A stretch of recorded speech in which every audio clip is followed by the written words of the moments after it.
नमस्कार दोस्तों, मेरा नाम है जशपाल सिंह और आप लोग देख रहे हैं सरदार जी एक्स वाई जेड। जय हिंद दोस्तों, मैं अपने चैनल पे बहुत से ऐसी ऐसी चीज़ें आपको दिखाता रहता हूँ और इस चैनल में आपको बहुत सारी इन्फॉर्मेशन चीज़ें भी मिलती रहती है, बहुत सी चीज़ें हैं। तो आज का जो ब्लॉग है बहुत ही इंटरेस्टेड होने वाला है और इसमें बहुत सारी नॉलेजेबल चीज़ें भी मिलने वाली हैं जो कि समझने वाली हैं बात है।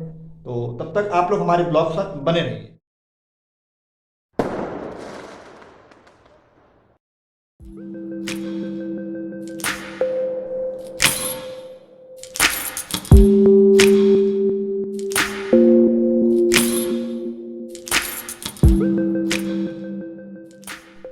दोस्तों, आज हम आ चुके हैं मैथन।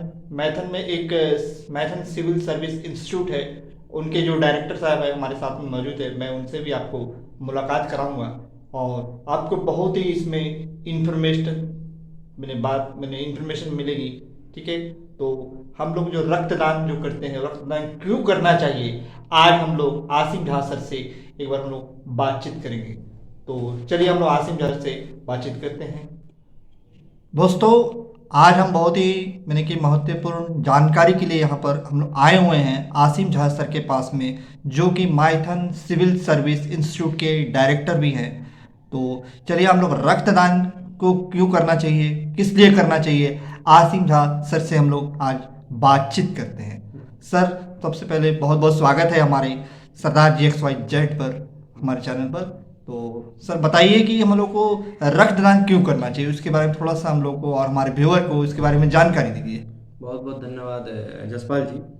और आज का जो विषय है रक्तदान, स्वैच्छिक रक्तदान, यूँ कहें कि हम लोग सबसे ज़्यादा फोकस करने वाले हैं कि रक्तदान के क्या फ़ायदे हैं। तो रक्तदान के संदर्भ में सभी लोग जानते हैं कि एक सामाजिक कार्य है, और सामाजिक कार्य तो है, इसमें कोई शक नहीं है, नो डाउट। परंतु इसके साथ साथ जो डोनर होते हैं, जो रक्तदान करते हैं, उनको भी बहुत बड़ा लाभ होता है। और ये बात डोनर्स नहीं जानते हैं, बहुत कम जानकारी है लोगों को।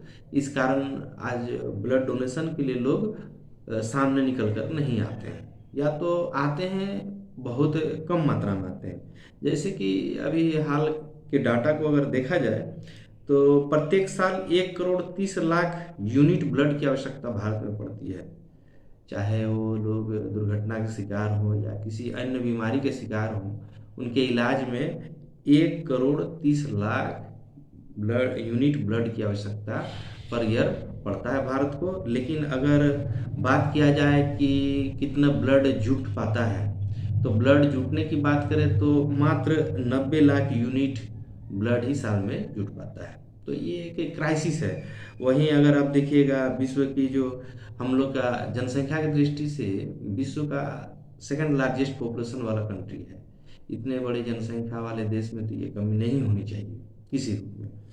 और रक्तदान के मामले में यूरोपियन कंट्री हम लोग से आगे है, जबकि जनसंख्या में हम लोग से बहुत ही कम है। तो आखिर ये परिस्थिति, ये सिचुएशन आ रही है, तो इस विषय में विशेषकर कॉलेज में पढ़ रहे स्टूडेंट्स को, उसके लिए हम लोग काम कर रहे हैं कि वो लोग इस विषय को जानें और वो लोग ये आगे आएँ।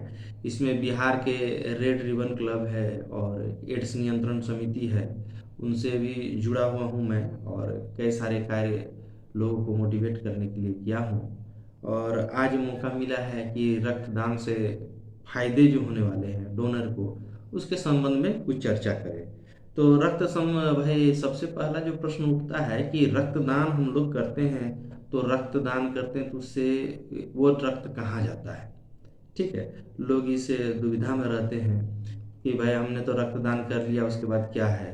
तो देखिए, आप जो रक्तदान करते हैं वो आप ये देखते हैं हॉस्पिटल्स में शल्य चिकित्सा, मतलब सर्जरी किसी का होता है, बहुत ज़्यादा ब्लीडिंग होने लगता है, अचानक रक्त की ज़रूरत पड़ती है, तो वहाँ पर आपका ब्लड यूज हो जाता है। इवन आप देखते हैं घरों में जो नवजात शिशु का जन्म होता है हॉस्पिटल्स में, वहाँ भी मदर को डिलीवरी के समय में बहुत ब्लीडिंग हो जाती है।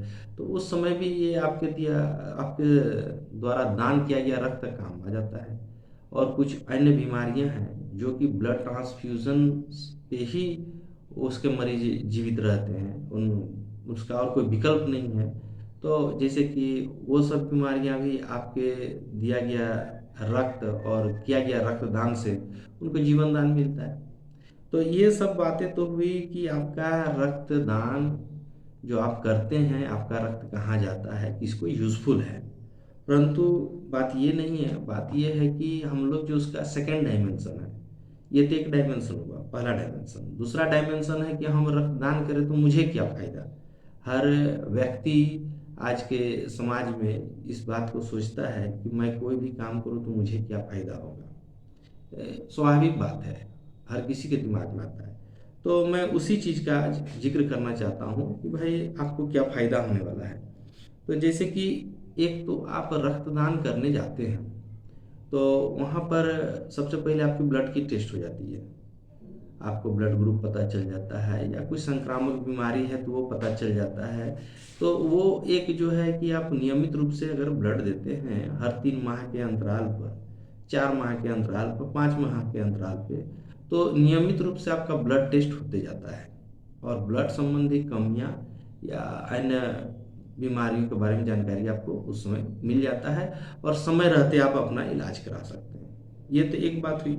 दूसरा है कि एक रक्तदान करने से आपके शरीर में रक्त जो बनने की प्रक्रिया वो तेज हो जाती है।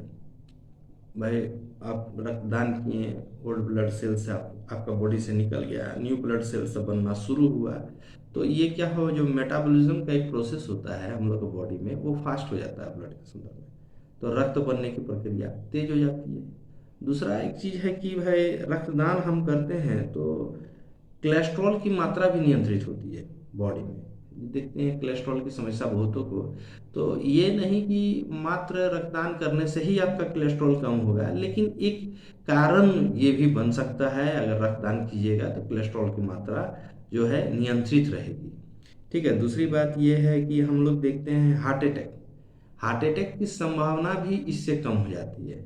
फिर मैं ये बात दोहराना चाहूँगा कि मैंने जो रक्तदान करेंगे उनका हार्ट अटैक नहीं होगा, ऐसा नहीं है, परंतु एक संभावना कम हो जाती है, क्योंकि जो ब्लड है, ब्लड का गाढ़ापन कम हो जाता है। आप साल में 3 बार ब्लड डोनेट करते हैं, 4 बार करते हैं, तो आपका ब्लड पतला हो जाता है और इससे क्या होता है, आपको जो रक्त का संचालन तेजी से होता है, किसी प्रकार का अवरोध नहीं होता है, इससे आपको इन सब खतरे से निजात मिल सकता है। दूसरा चीज़ है कि एक भाई काफ़ी मात्रा में आजकल का रिसर्च में पाया गया है कि मोटापा भी कम होता है, बहुत सारा फैट बर्न होता है। आप ब्लड डोनेट कीजिएगा तो कैलोरी आपका बहुत बर्न होता है, ठीक है, मोटापा कम होता है। और एक है आयरन लेवल मेंटेन, जानते हैं हम लोग ब्लड में आयरन होता है, तो आयरन लेवल भी मेंटेन रहता है ब्लड डोनेशन नियमित रूप से करने पर। इससे एक हीमोक्रोमेटोसिस नामक बीमारी है, उसका खतरा कम होता है, डोनर को वो होने की संभावना कम हो जाती है। हालांकि वो जेनेटिक बीमारी है, परंतु फिर भी वो आयरन से संबंधित बीमारी है, इस कारण कहीं ना कहीं उसमें एडवांटेज मिलता है ब्लड डोनेशन करने पे। तो ये सब चीज़ों को हम देख सकते हैं कि अगर आप ब्लड डोनेट करते हैं तो इन सब चीज़ों से, माने इस प्रकार की बीमारियों से भी आप बच सकते हैं। ठीक है। साथ ही एक तो सबसे बड़ा चीज़ है, किसी को जीवन को बचाने का आत्मसंतोष आपको प्राप्त हो सकता है। ठीक है, कि भाई किसी के लाइफ को सेव किए। तो ये थे रक्तदान के संबंध में फायदे। आपको, हमको और अन्य भाई बहनों को भी रक्तदान करना चाहिए। इन फायदों को देखते हुए सामाजिक कार्य तो है रक्तदान करना, साथ ही अपने सेहत और स्वास्थ्य को भी बनाने में रक्तदान मदद करता है। और बाकी कुछ बातें हैं रक्तदान के संदर्भ में जो आप लोग सभी जानते होंगे, जैसे कि जिसका आयु 18 वर्ष से ऊपर हो गया या 18 वर्ष हो गया वही रक्तदान कर सकते हैं, उससे नीचे एज वाले को अलाउ नहीं किया जाता ब्लड डोनेशन के लिए। और वजन के संदर्भ में 45 केजी आपका मिनिमम होना चाहिए या उससे ऊपर होना चाहिए, तभी आप ब्लड डोनेशन के लिए एलिजिबल होंगे। ठीक है। और कुछ छोटे मोटे जैसे कि बातें हैं, एक व्यक्ति जो है 3 माह के अंतराल पर ही ब्लड दे सकते हैं। ठीक है, एक बार आपसे ब्लड लिया जाता है तो आपको 3 महीने तक आपको ब्लड दोबारा नहीं लिया जाता है। इसका जानकारी आपसे ली जाती है जब वहाँ फॉर्म फिलअप होता है ब्लड लेने से पहले, क्योंकि आप इससे पहले कितने दिन पहले आप ब्लड दिए हैं। ये जो गैप रहता है आपका, ब्लड तो निर्माण हो जाता है 24 घंटे के अंदर, आपका दिया गया ब्लड का प्रतिपूर्ति हो जाती है। फिर भी ब्लड में जितने भी सारे कंपोनेंट्स होते हैं, प्लाज्मा होते हैं, आरबीसी होते हैं, डब्ल्यूबीसी होते हैं, सारे कंपोनेंट को बनने में और एक बैलेंस बनाने में नियर अबाउट 3 मंथ का समय लगता है। इस कारण से कहा जाता है कि 3 महीना तक आपको ब्लड नहीं देना है, ठीक है। इसके अलावा ब्लड देने आप जाएंगे तो छोटी छोटी बातों को पूछा जाता है और उसको ध्यान में रखा जाता है, जैसे कि भाई 1 दिन पहले आप शराब न पिए अगर ब्लड देने जाते हैं तो, ठीक है, इसका ध्यान रखिएगा। 4 घंटे पहले आप धूम्रपान न करें। ब्लड देने अगर 10 बजे जा रहे हैं तो 6 बजे से धूम्रपान आपको बंद कर देना होगा 4 घंटे तक, वो ज़्यादा आपका हेल्थ के लिए यूजफुल रहेगा। और भाई दान करने के बाद आप शराब न पिएं, 1 दिन तक दारू न पिएं, इस बात का भी ध्यान रखिएगा। ये तो छोटी छोटी बातें हुई ब्लड डोनेशन के संदर्भ में जो लगभग सभी लोग जानते हैं, लेकिन इसका ध्यान रखना है। और सबसे पहले और चीज़ बात इसमें बोलना चाहेंगे हम कि भाई लोगों के मन में ये रहता है कि ब्लड डोनेशन करने जाएंगे पूरा दिन वेस्टेज होगा, ठीक है, वैसा कुछ भी नहीं है। ब्लड डोनेशन करने जाएंगे, जस्ट एक नॉर्मली फॉर्म फिलअप होता है, कुछ क्वेश्चन आस्किंग होता है, उसमें आपका 10 से 15 मिनट तक का समय लगता है और 5 से 7 मिनट तक का समय आपका ब्लड के निकलने का लगता है। और अगर रिफ्रेशमेंट की बात करें तो 10 मिनट, और कुल मिलाकर दिन के आधे घंटे में आपका ये प्रक्रिया पूरी हो जाती है। और इसके बाद आप जिस प्रकार रोज दिन के कार्य करते हैं वो कार्य आप उस दिन भी कर सकते हैं, दिनचर्या आप बरकरार रख सकते हैं, आपका किसी भी प्रकार से वो डिस्टर्ब नहीं होगा। बशर्ते थोड़ी ध्यान रखने वाली बात है कि जब आप ब्लड डोनेट कर लीजिए तो कुछ मीठा दिया जाता है खाने का, या तो आप अपने से भी ले सकते हैं कुछ स्वीट्स, चूँकि किसी किसी को है कि ब्लड डोनेट करने के बाद हल्का फुल्का चक्कर आता है, तो ग्लूकोज की मात्रा को पूरा करता है मीठा। साथ ही आप देखिए ब्लड डोनेट करने के बाद लिक्विड पीने पे इंस्ट्रक्शन दिया जाता है कि लिक्विड पिए, या तो आप ब्लड डोनेट करने से कुछ देर पहले भी 1 गिलास पानी पी सकते हैं, क्योंकि डोनेट करने के बाद डिहाइड्रेशन की समस्या हो सकती है थोड़ी बहुत, तो इस कारण से लिक्विड पीने पर जोर दिया जाता है। और 1 दिन संतुलित भोजन लें, ठीक है, जिस दिन आप डोनेट किए हैं ब्लड उस दिन संतुलित भोजन लें, कुछ फल आहार कर सकते हैं। और 4 से 5 घंटे तक आप कि जिस हाथ से ब्लड लिया गया है उससे भारी काम न करें। ये साधारण सा इंस्ट्रक्शन है जो दिया जाता है ब्लड डोनेशन के बाद, ठीक है। और ब्लड डोनेशन करते समय डरने की बात नहीं है, क्योंकि ये आपके शरीर के कुल रक्त का 15वां भाग ही लिया जाता है। सामान्यतः 350 ml से लेकर 450 ml तक लिया जाता है, तो उसके लिए भी घबराने की बात नहीं कि बहुत ज़्यादा ब्लड चला जाएगा हमारा, वैसा कुछ भी बात नहीं है, ठीक है। तो कुल मिलाकर ये हुआ कि ब्लड डोनेशन जो हम लोग करते हैं एक सामाजिक कार्य तो है, सामाजिक कार्य है, परंतु एक उसका दूसरा पक्ष भी है जो कि आपका स्वास्थ्य को, सेहत को भी अच्छा रखता है। तो ब्लड डोनेशन आप सभी करें, ठीक है, सभी युवा वर्ग करने के लिए आगे आएँ।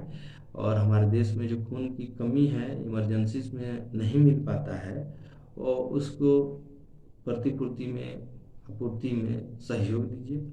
और आजकल तो ये सिस्टम हो गया है, स्मार्ट कार्ड दिया जाने लगा है। अगर आप ब्लड दिए हैं या दे देते हैं उस समय आपको कई संस्थान ऐसे हैं कि स्मार्ट कार्ड देता है, जब आपके परिवार को जरूरत पड़ेगा तो उस समय आपको ब्लड अरेंज कर देगा अकॉर्डिंग टू स्मार्ट कार्ड। तो ये भी एक है, रिजर्व का काम करता है, ठीक है। तो मैं यही कहना चाहूँगा कि रक्तदान कीजिए, रक्तदान में आपका स्वास्थ्य भी अच्छा रहेगा, और उसी को देखते हुए कीजिए, सामाजिक कार्य तो है ही, ठीक है। और इसी के साथ इसको समाप्त करता हूँ, और मेरा यही कहना है रक्तदान करके देखें, अच्छा लगता है।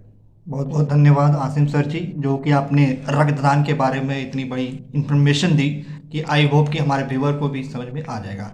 तो जस्ट आज जैसे कि ब्लड कैंप भी लगा हुआ था, आपने भी जैसे मैंने सुना है कि आपने भी वहाँ पर ब्लड डोनेट किया था, उसके बाद आपको कोई वीकनेस वगैरह तो नहीं हुई? नहीं, कुछ भी वीकनेस नहीं। आज डीवीसी बिपिन योगी हॉस्पिटल मैथन डैम, वहाँ हाँ। पर ब्लड डोनेशन कैंप रखा गया था और संभवतः सीएसआर के माध्यम से रखा गया था, कंपनी सोशल रिस्पॉन्सिबिलिटी उसके तहत। और मुझे सूचना मिली, मैं भी गया, रक्तदान किया। और नॉर्मली मैं अभी आपका ये चैनल में अपना इंटरव्यू दे रहा हूँ। तो अभी तक आपने कितनी बार दे चुके हैं? मैं कोशिश करता हूँ साल में एटलीस्ट 2 टाइम, अगर कहीं कैंप मिल जाता है तो 3 टाइम साल में देने का प्रयास करता हूँ। 3 टाइम मेरा रहता है कि 3 बार साल में देना है, लेकिन वैसा कैंप होता नहीं है हमारे इधर। जब भी होता है तो साल में 2 टाइम मिल जाता है, तो साल में 2 टाइम हम ब्लड डोनेट करते हैं। चलिए, बहुत बहुत धन्यवाद जो कि इतनी बड़ी इन्फॉर्मेशन हमारे चैनल में आप आके दी। दोस्तों, ये थे आसिम जज सर, जो कि माइथन सिविल सर्विस के डायरेक्टर सर थे। और आज हम लोग एक बहुत बड़ी चीज़ के बारे में जानकारी ली कि रक्तदान यानी कि ब्लड को डोनेट क्यों करना चाहिए, उसकी पूरी सही जानकारी आज हम लोग को मिली है। तो अगर वीडियो अगर आप लोग को अच्छी लगी तो कमेंट बॉक्स में ज़रूर बताइए, और कुछ भी अगर सवाल हो कमेंट बॉक्स में बताइए ब्लड के रिलेशन के थ्रू। तो मैं फिर एक बार सर से पे बाके आके उस कमेंट के जो भी जवाब क्वेश्चंस होंगे उसके जवाब को मैं सॉल्व कराने की कोशिश करूँगा। ठीक है दोस्तों? तो दोस्तों, अगर वीडियो अगर अच्छी लगी तो लाइक तो ज़रूर कीजिएगा। ठीक है? तो तब तक के लिए हम इस वीडियो को यहीं पर समाप्त करते हैं। तब जय हिंद।